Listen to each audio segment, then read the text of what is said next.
जय श्री राम। आज मैं आपको बताऊंगा कि भक्ति बड़ी होती है ज्ञान कौन ज़्यादा बड़ा होता है। ठीक है, अगर आपने हमारा चैनल अभी तक सब्सक्राइब नहीं किया है तो कर लो, ताकि और भी ऐसी जानकारी आपको आगे मिल पाए, जिससे आपकी भक्ति में और ज़्यादा बढ़ोतरी हो। देखो, दो मार्ग बताए गए हैं। पहला होता है ज्ञान मार्ग, दूसरा होता है भक्ति मार्ग। दो प्रकार के मार्ग यहाँ पे शास्त्रों में बताए गए हैं। अब सवाल ये उठता है कि कौन सा श्रेष्ठ है। तो देखो, दोनों मार्ग को मैं आपको स्पष्टता से समझाता हूँ। पहले ज्ञान मार्ग की बात करते हैं। इसमें क्या होता है, सही और गहरी समझ होती है। जो व्यक्ति आत्मा, परमात्मा और इस संसार के रहस्यों को जान लेता है वही ज्ञानी कहलाता है। ज्ञान हमें अंधविश्वास और अंधेरे से बचाता है और हमें विवेक देता है। यह बताता है कि हम कौन हैं और इस जीवन का असली उद्देश्य क्या है। तो ये तो ज्ञान मार्ग से हमको प्राप्त होता है। आदि गुरु शंकराचार्य इसका सबसे बड़ा उदाहरण है।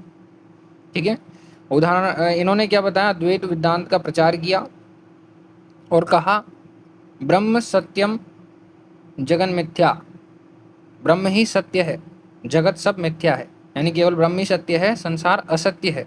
इस प्रकार का ज्ञान हमें वास्तविकता से परिचित करवाता है। तो ये ज्ञान मार्ग से हमें भगवत प्राप्ति इस चीज इसमें होती है। ठीक है, अब भक्ति मार्ग से भगवत प्राप्ति देखें तो भक्ति का अर्थ क्या होता है, ईश्वर के प्रति अटूट प्रेम और विश्वास और आत्मसमर्पण ही क्या है, भक्ति है।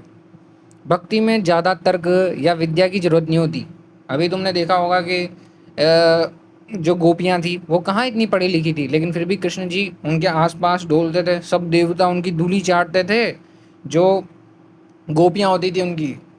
क्योंकि गोपियाँ ही जो है इनका रास देखती थी, कृष्ण जी का, इनके साथ रास करती थी खुद, है ना। ये बड़े बड़े विद्वानों को ये सब मौका नहीं मिला, ज्ञानियों को। अभी ये तो बेचारी ज्ञानी ज्ञानी भी नहीं थी, ज्ञान वगैरह भी इनमें इतना नहीं था, तब भी देखो कृष्ण जी के साथ ही घूमती थी, है ना। तो भक्ति एक प्रकार से बड़ी होती है ज्ञान से। ठीक है, भक्ति में ज़्यादा तर्क वितर्क नहीं होते, विद्या नहीं होती, है ना। यहाँ केवल दिल से निकली हुई पुकार और सच्ची आस्था ही काफ़ी होती है। संत कबीरदास जी इनका उदाहरण है ना। वे बहुत बड़े विद्वान नहीं थे, लेकिन अपनी भक्ति से वे ईश्वर के बहुत करीब पहुंच चुके थे। ठीक है, इसी तरह मीराबाई देख लो, श्री कृष्ण को अपना सब कुछ मान लिया था मीराबाई ने।